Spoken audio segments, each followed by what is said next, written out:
kapatid, tayo nilikha ng Diyos bilang kanyang kawangis.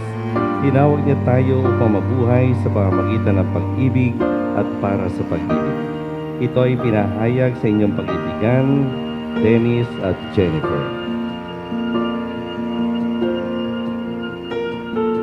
Heart beats fast, colors and promises. How to be brave? How can I love when I'm afraid to fall? But watching you stand alone, all of my doubt suddenly goes away somehow. One step closer. I have died every day waiting for you, darling. Don't be afraid. I have loved you for 1,000 years.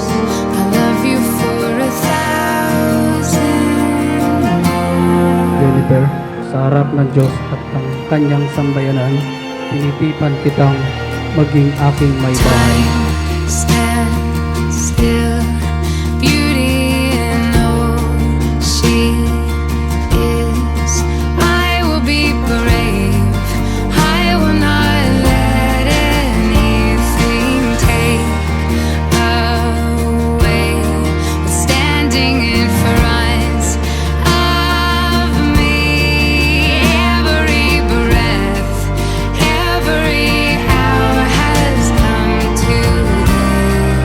Sa harap ng Diyos at ng kanyang sambayanan, pinitipan kitang maging aking asawa, sa hirap at ginhawa, sa dusa at ligaya. I have died Ba't every aliw ang day Diyos? waiting for you. Sa tagal ng panahon, Don't be afraid.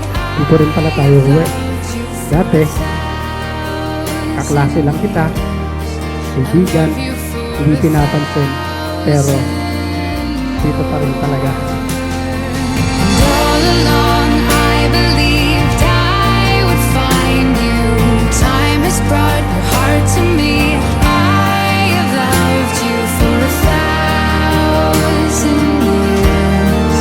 I love you for 1,000 more. As we face God today, I'd like to thank Him for the extraordinary story that He wrote for us, and for another story being written, the story of our life together.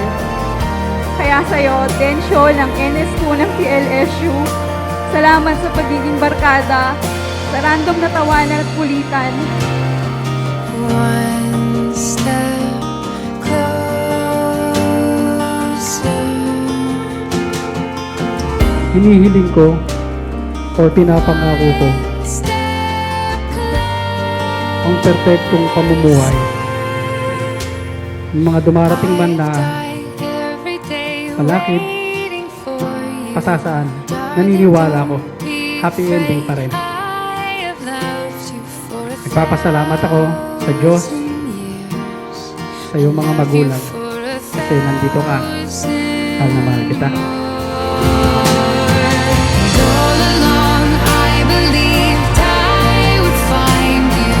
Time has brought your heart to me. I have loved you for 1,000 years.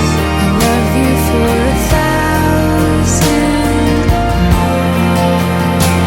At ako, my husband, Dennis Mendoza Flores, salamat ng madaming for giving me all your love, patience, and understanding. I vow to be with you forever. I love you so much.